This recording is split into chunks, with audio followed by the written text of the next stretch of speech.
Sadashivasamarambham Shankaracharya Madhyamam Asmadacharya Paryantam Vande Guru Paramparam.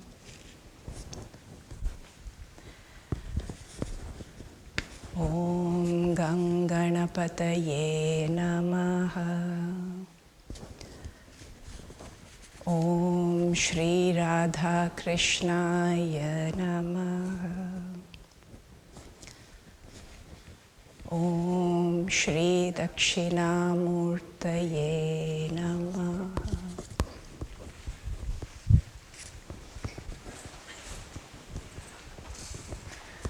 Manish, just press the B button. B. No, on the monitor, on the laptop. B. Yeah. Just B for boy. Yeah. Yeah.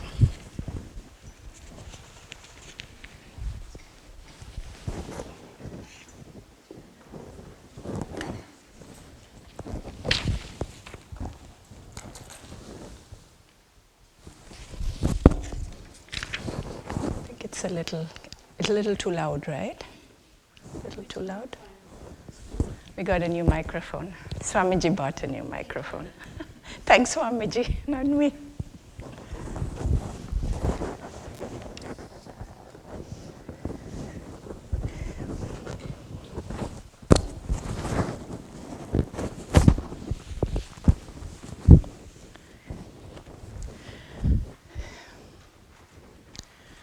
Om Sahana Bhavatu Sahanau Bhunaktu Saha Viryam Karavavahai Tejasvinavadhitamastu ma vidvishavahai. Om Shanti Shanti Shanti.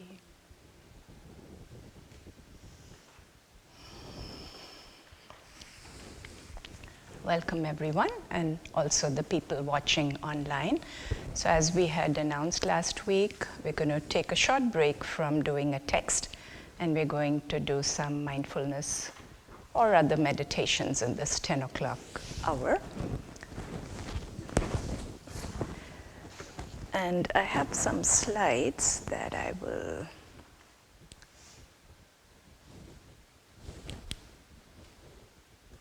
share.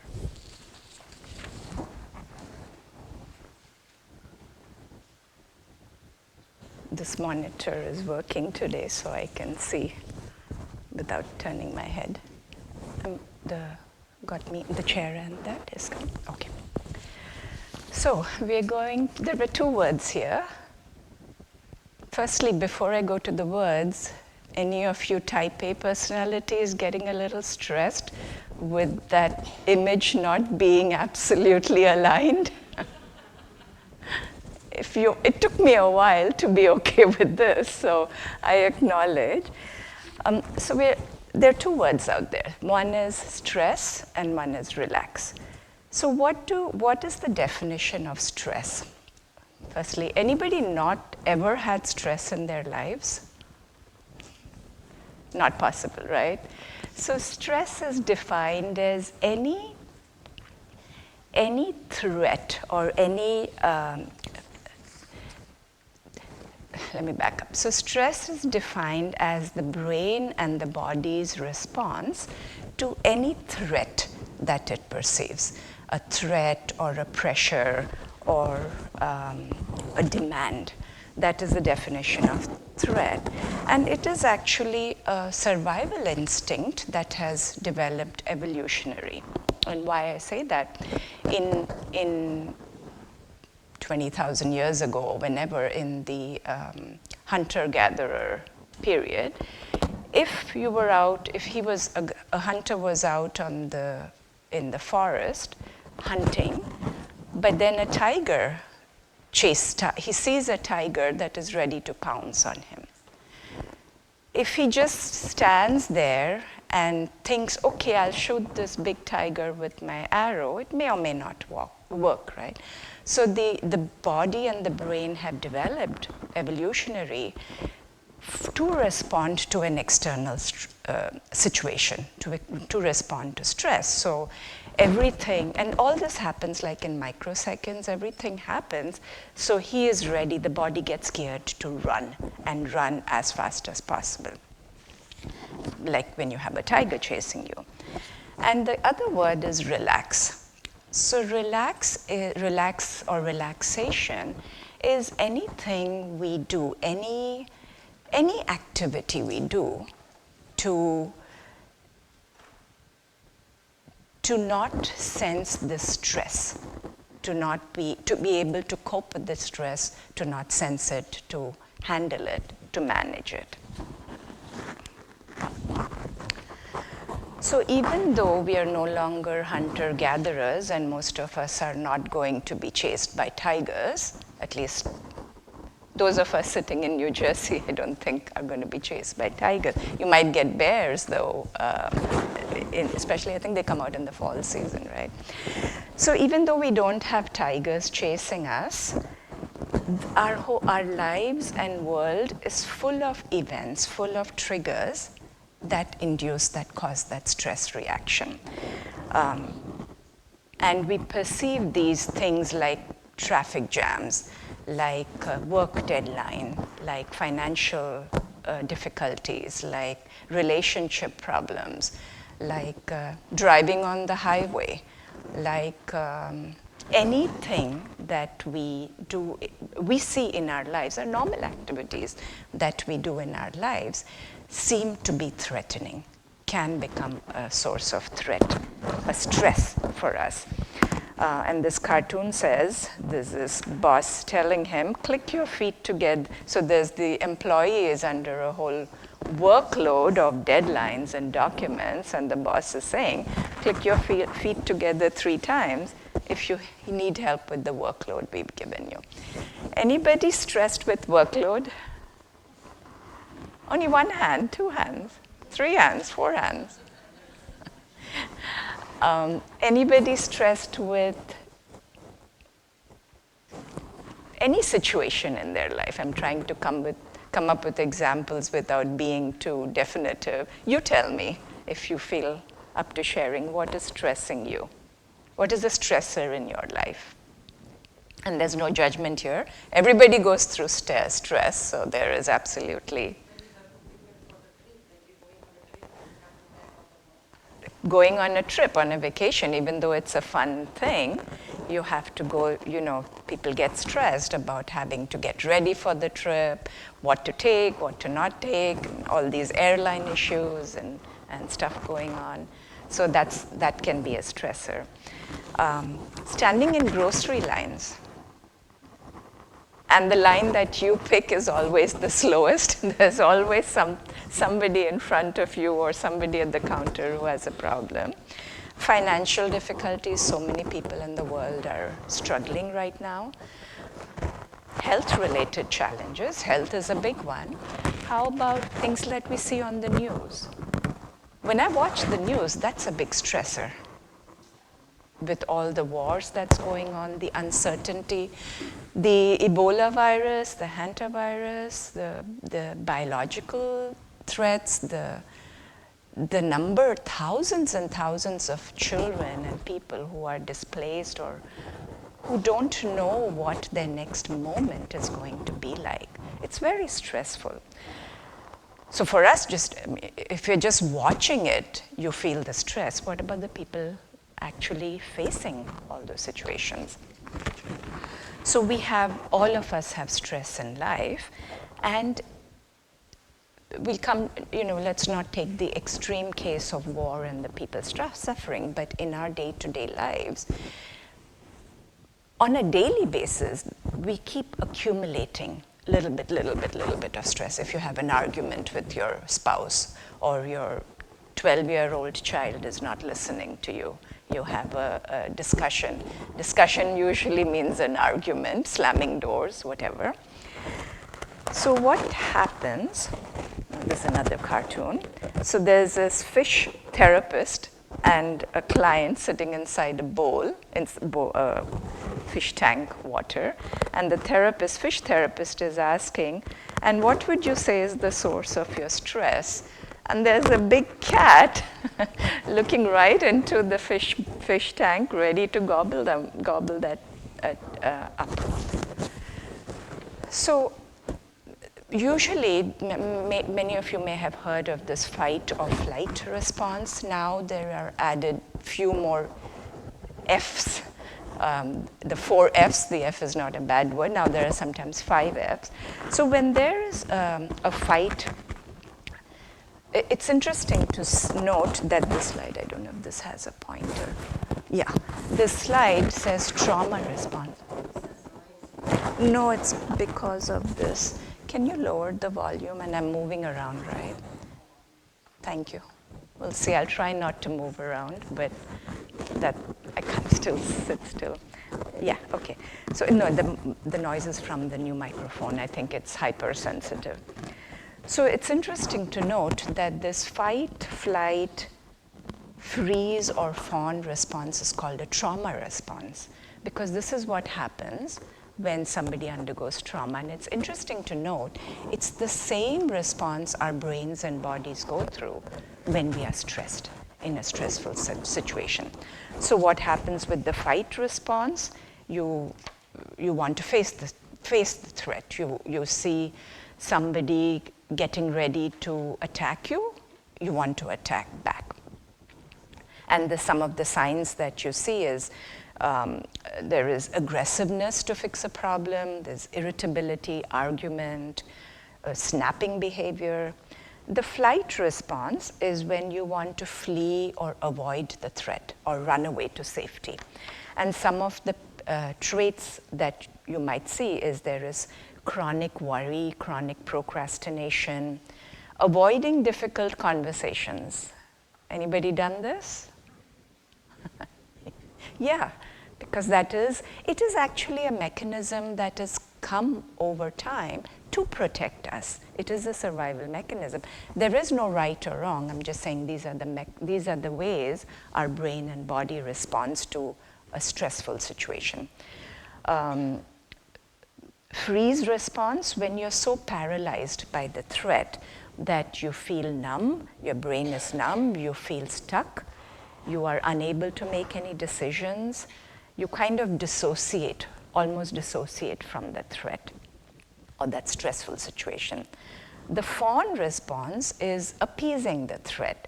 So sometimes you might cope with a challenge by extreme behavior of trying to please the opponent, trying to please the other person.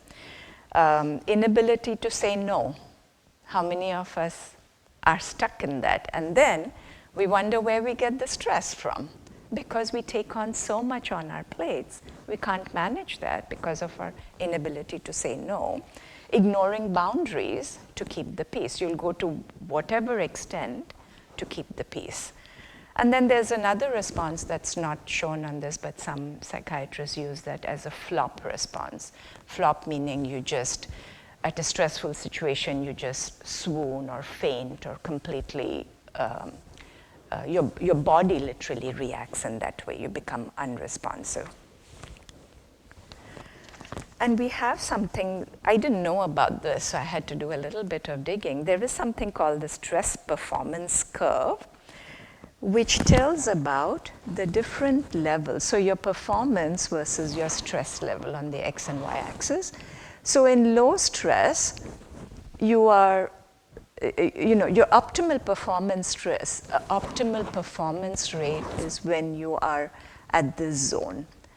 When you're under stressed, when your life is all going la-di-da, no problems, nothing, has boredom ever set in? Sometimes you get so bored that you deliberately want to have an argument with somebody else, just to trigger something in yourself. You could feel unmotivated, listless, laid back. At the optimal stress level is when you are most creative and productive. There is a little bit of stress, but it's a good stress. So not all stress is bad. Remember, the stress has developed as a mechanism of survival. But then when we continue to feel the stress on a daily basis, we are overstressed, there's exhaustion, there's burnout, there's anxiety, there's panic. So obviously at that high level of stress is not a good place to be in. And when we don't manage the stress regularly, there are many effects, negative effects that happen. One is our physical health declines, our mental health, you see that anxiety and that stress, depression. You have physiological stress, literally different parts of our body, organs in our body don't function normally. And then we could pick up habits, poor habits, in the sense of turn towards alcoholism or drugs or overeating. These are all signs of unmanaged stress. This is a scientific slide, so I'll just very briefly go through it. What happens when you feel, your brain and the body feels the stress is that your brain releases this hormone, the adrenocortical hormone, which stimulates the adrenal glands. That releases cortisol and adrenaline, which enter the bloodstream, and all these organs get affected. So when you're feeling stress, when you're feeling the stress, you are hyperventilating. You're breathing faster. So you're faster breathing. You might be sweating more profusely. Blood pressure increases. Heart is pounding. And then some other things happen is that you don't need to be digesting your food when you're stressed, right? All the body's mechanisms are gearing towards how to deal with that stress in a fraction of a second. So things like digestion slow down. And if we don't manage the stress, a stressful acute reaction, acute response to stress quickly goes into a chronic condition where you're feeling chronic stress and chronic health problems, including digestive, depression, anxiety, and cognitive decline. So what are some of the signs of stress, of unmanaged stress? Difficulty sleeping, headaches. Many times people don't realize that headache comes because of, chronic headaches can come because of stress. Feeling irritable. Somebody is always chewing your head off. Even when you are beginning a very normal conversation, and I don't know if people at work, I have a few people like that I deal with regularly. Even a normal conversation begins like they're shouting back at you, they're arguing, they're irritable. Feeling overwhelmed, muscles tensing up, change in appetite, withdrawal from social activities. So no doubt, we have so many symptoms that are expressed, manifested because of stress, that all these phone makers, emoji makers have come up with so many different expressions to show stress. So how does stress affect the body? So stress shows up, we just saw that a little while ago. Besides the emotional effects that the stress has, unmanaged stress has on our mind, it also affects us physically. We saw that you can get fatigue, muscles tense up, insomnia we saw, stomach problems, skin rashes, and hair loss. There are some conditions some people struggle with loss of hair and skin issues when they are stressed out. You could be more susceptible to colds, more susceptible to infections, and GI problems, grinding teeth. Many times people, even when they're talking or working on the computer, their jaws are tightened and they're grinding their teeth. So this is a zebra feeling the effects of the stress, saying, I think I'm losing it, I am stressed out. So what are the ways to manage the stress and to reduce it? All of you know, but I'm just kind of, all of us know what needs to be done. How many of us do it? Right? Eating healthy, lifestyle patterns, eating healthy, diet, exercise, getting good sleep. It's easy that, when you read or listen to some meditation or wellness experts, they'll say you need to get good sleep. You need to get 10 hours of sleep. How is that practical for many of us, right? But adding everything together is important. And the slide didn't have it, but I have added all this onto the slide because I think that is the key, one of the main factors that will help to manage the stress. So there is this guy who goes to the doctor, and the doctor is saying, today we'll work on some relaxation techniques, and you can see the guy, how tensed and tight he is. And the technique we're going to practice today is often called a body scan technique, or in mindfulness circles. Literally what it does is, if you've been through on a CAT scan or an MRI machine, I think CAT scan, not MRI maybe. Literally the machine is scanning through your different parts of your body, and it's giving you virtual slices, images of what's going on inside your body. So that's what we're going to do in today's practice, is practice a body scan meditation. And some of the, this body scan meditation is practiced in many different ways. Basically, the idea is you start with either the top of your head or start from the bottom of your feet going up, top of your head going down, and you deliberately see what your body is feeling, and you learn to let go of it. There are different ways to do it. Today we'll do it in a very simplified way. So becoming aware of a specific part of the body, and these are things that people add on. We'll do different kinds of body scan over the next several weeks. And then as you are scanned, just like when you are in that scanning machine, where many times when you're in the scanning machine, sometimes it's stressful, right? Because you're worried about the results. What is the scan going to show? And your mind wanders. Or if you're in that MRI machine, the sound is so loud. Or if you're in the closed machine, you could be claustrophobic. So many times our mind wanders when we are in that machine. The same thing happens when we are going through a body scan practice. Our minds are going to wander.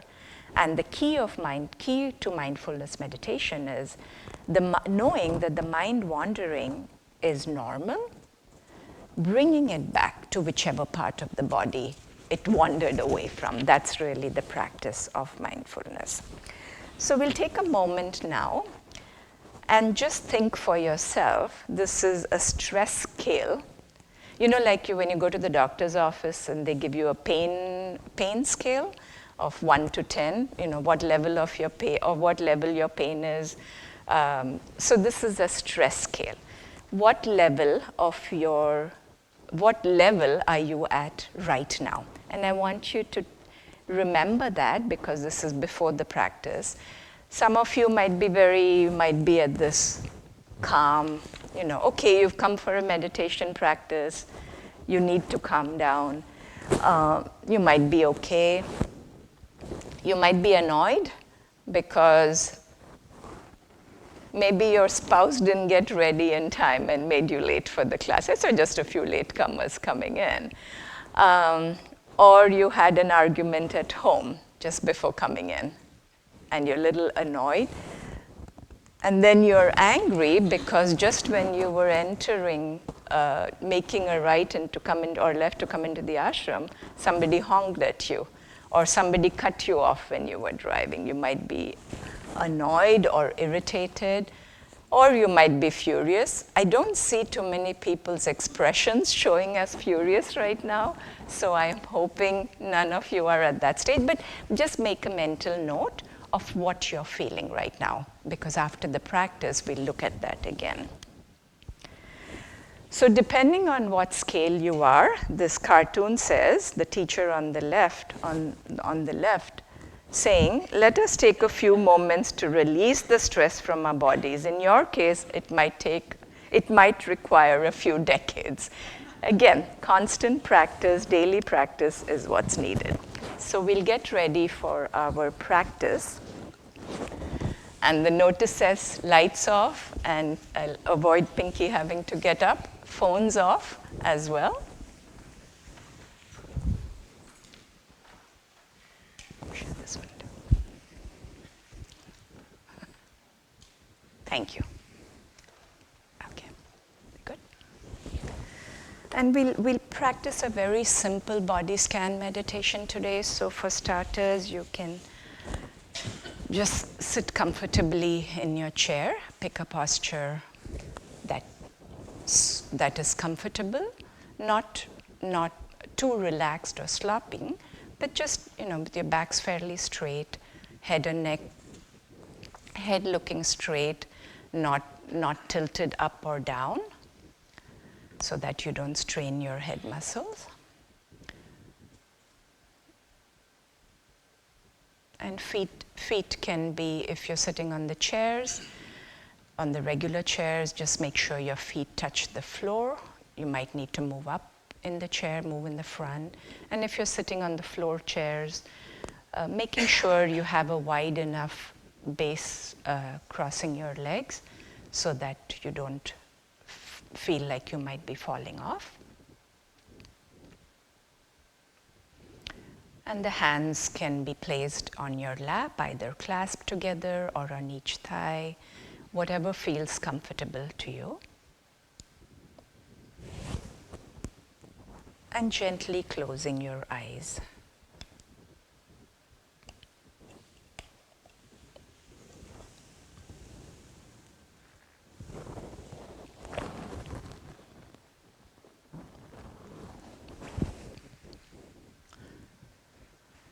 So let's begin the practice with just looking at our bodies, entire body, and seeing if there is any part of the body that is uncomfortable or causing any discomfort, either in the way you're sitting or some chronic pain you might have, and just adjusting your posture, adjusting yourselves so that your entire body feels comfortable.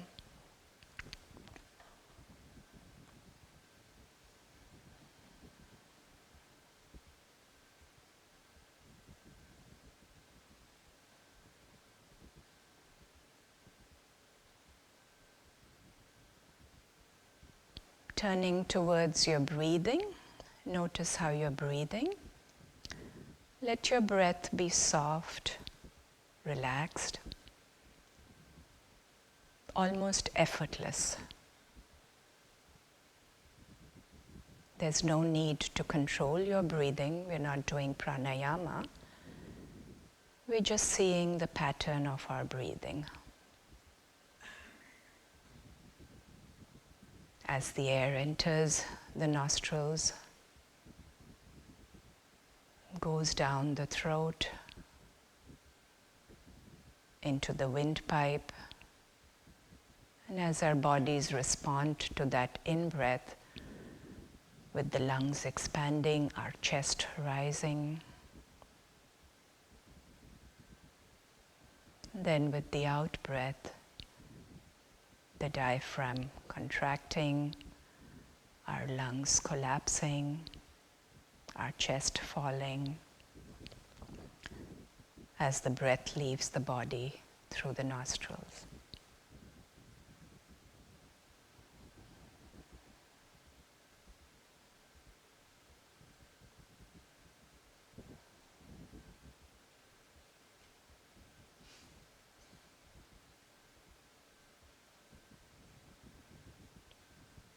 As we begin to scan our body, we'll start today from the top of our head and go all the way down to our toes.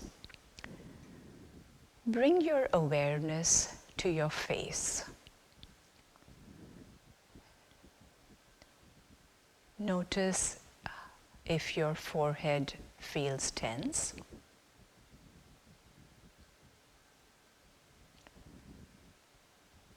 Notice the muscles around your eyes and nose. Let them relax softly. If you feel any tightness in the muscles around your eyes, or if you feel your forehead is all scrunched up, take a breath, and as you exhale, feel the tension leaving the forehead and the muscles around the eyes to relax them as you breathe out.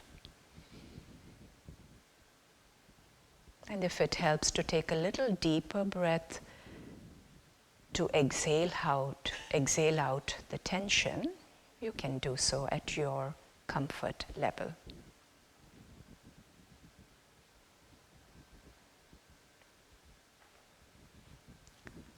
Then moving to the muscles, moving to the jaw and the mouth. Notice if your teeth are clenched, your jaws are clenched together, and your teeth are grinding or touching each other, your mouth is clenched. Relax it. Relax the muscles of your jaw. Relax your tongue. Let the tongue just rest gently in whatever part of the mouth feels most comfortable to you. Relax the muscles of the jaws, keeping your mouth closed. And if you need to, take a little deeper breath, and as you exhale, release all the stress and tension in the muscles of the jaw and the mouth, the tongue.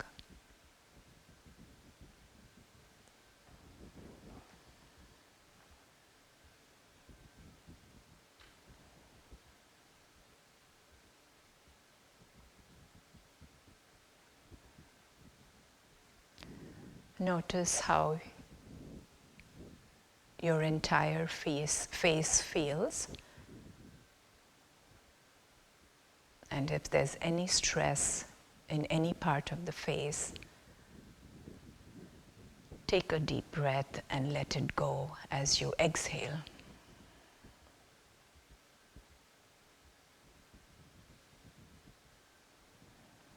Notice if your head has shifted positions, if you're straining your head or neck, just bring it back to a normal position that feels comfortable to you.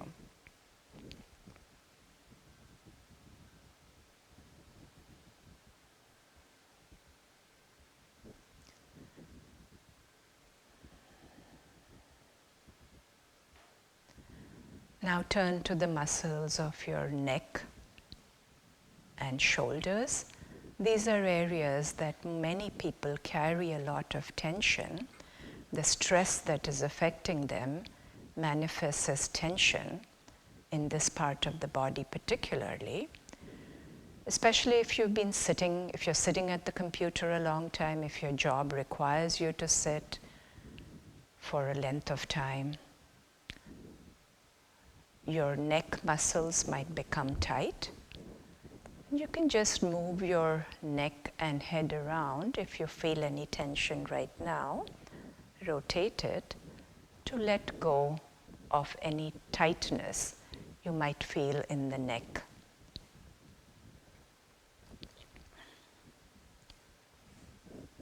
And let your shoulders be relaxed. If you're holding them up, you can just bring your shoulders down, releasing it, letting go. Letting the shoulders just rest naturally in a relaxed position.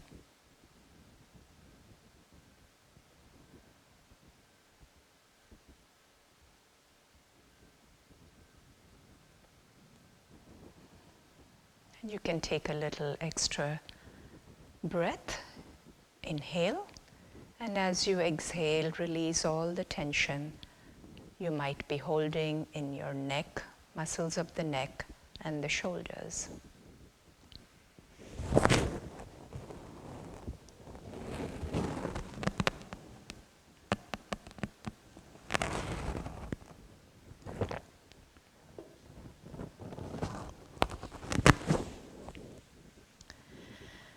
If that noise distracted you away from your neck and shoulders, that is okay, that's what the mind does. And just gently bring it back to the next body part we're going to scan is our arms, our hands, our upper arms, our forearms, our hands, all the way to the tip of your fingers. Firstly, notice how your hands are placed. Are they making contact with any part of your clothing? If you have your hands crossed, are the palms touching each other? Feel the pressure, the presence of whatever your hands are in contact with. Without changing anything, if you have your hands balled up in a fist, just release, open your hands and release the fingers. Let them be open. Let your entire posture and your hands be one of welcoming openness. And see if you have any discomfort in your wrist, your elbows, your upper arms. As we take a little deep breath and inhaling and exhaling out, as we can imagine the exhale breath going out of our entire arms and hands and fingers as we relax them.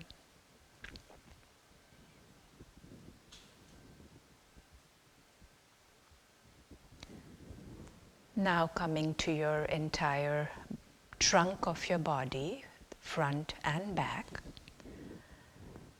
Notice how your body rises and falls with each in-breath and out-breath.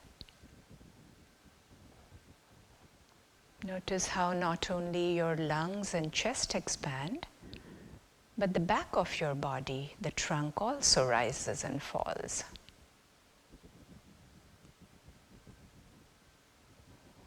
Taking a breath,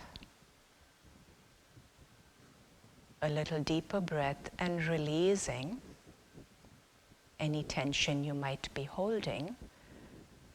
If your posture is causing you some stress in this part of the body, release the stress by breathing into this part of the body, your trunk of the body.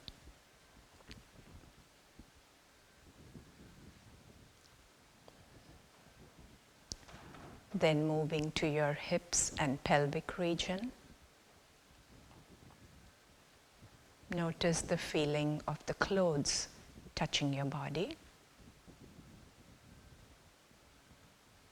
And see if your posture again is causing any stress, any tightness in your hips and your pelvic area. And release that with a deeper in-breath as you exhale out. Adjusting your posture to make yourself comfortable.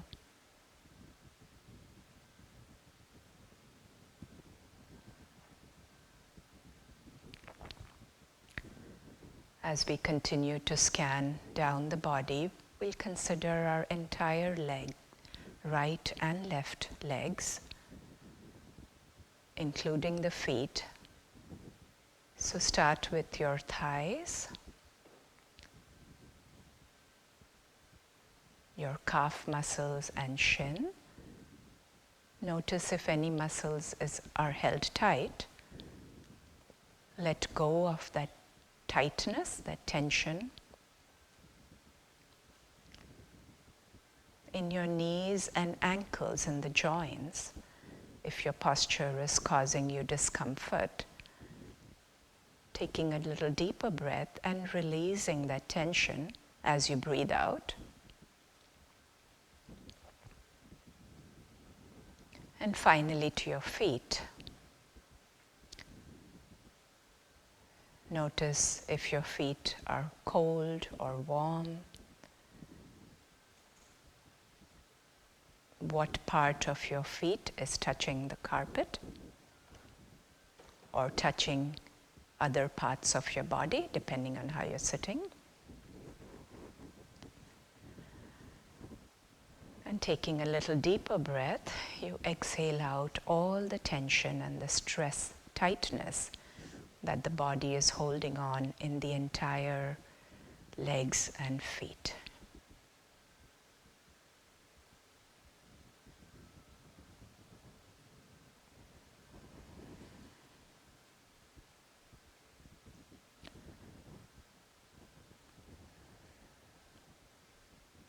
And now we bring our awareness from individual body parts back to our entire body as a whole. So scan your entire body, and again notice any tightness that is still not released. And taking a deep breath in, let go as you exhale. Let go of the tightness.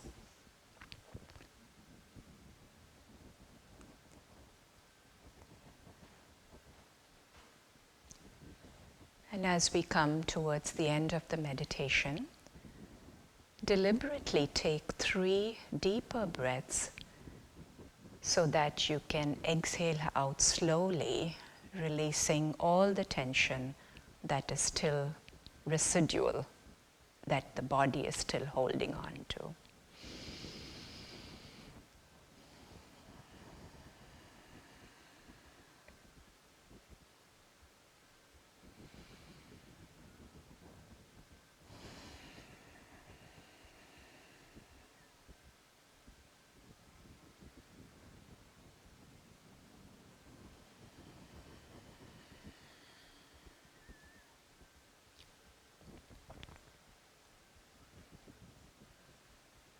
And as we come towards the conclusion of this meditation, in 10 seconds, you can get ready to open your eyes and stretch out if you need to.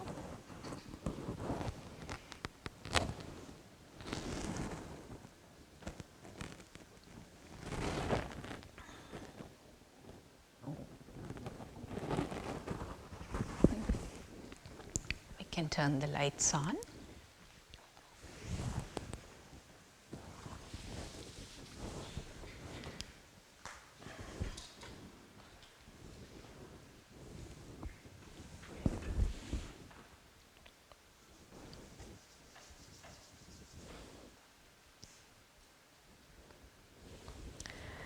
So how is this new relaxation technique going? The doctor is asking the guy. Again, he's still stiff on the couch. So now I want to ask you, what is your scale now after this technique, after this brief meditation? You don't have to tell me, you can just think for yourself. If you are still at this level, where am I? If you are still at this level, obviously, daily practice of meditation very much needed. And there's this cartoon which says, this guy is on the couch saying, I'm finally learning how to relax. Unfortunately, relaxation makes me tense. And sometimes some people feel that because you're not used to a meditation technique.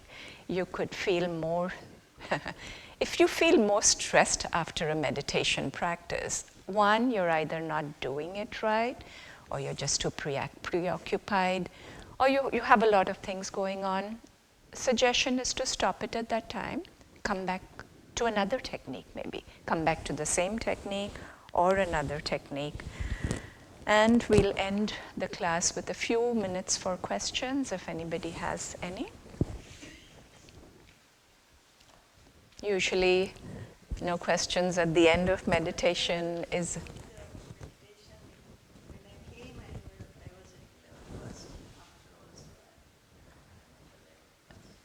So she came in at level 1 and she's ended at level 1. So does that mean the meditation didn't really do anything?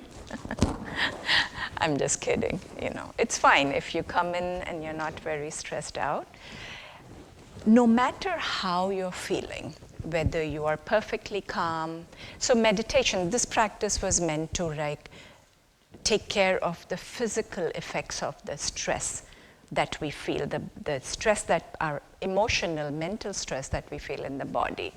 But no matter what state your mind is, meditation is always beneficial because it affects so many other aspects of your life, of our lives, depending on the technique we practice. So if it can be a devotional, if you're very relaxed and you're not feeling any stress, that's what I feel sometimes if I'm not very stressed. That's when this practice of bhakti, cultivating of devotion seems to really be very effective. So every practice is different, every technique is different. So that ends our meditation for today. I'd just like to leave you with a thought for the day, thought for post-practice. There's a quote that I found: getting into your body is a great way to get out of your head. Getting into your body is a great way to get out of your head. So you can reflect on that as you go through the week and as you experience some kind of mental stress, emotional stress that you may not even realize that your body is holding on to. So when you focus on the body, the brain just gets tuned into that. So the mind is taken away from that stressful event. Okay, we'll end with our prayers. Om sarve bhavantu sukhinah, sarve santu niramayah, sarve bhadrani pashyantu, ma kaschid dukkha bhag bhavet, asato ma sadgamaya, tamaso ma jyotirgamaya, mrityorma amrutangamaya. Om Shanti Shanti Shanti. Harihi Om Shri Gurubhyo Namaha. Harihi Om. Thank you all for coming. See you next time.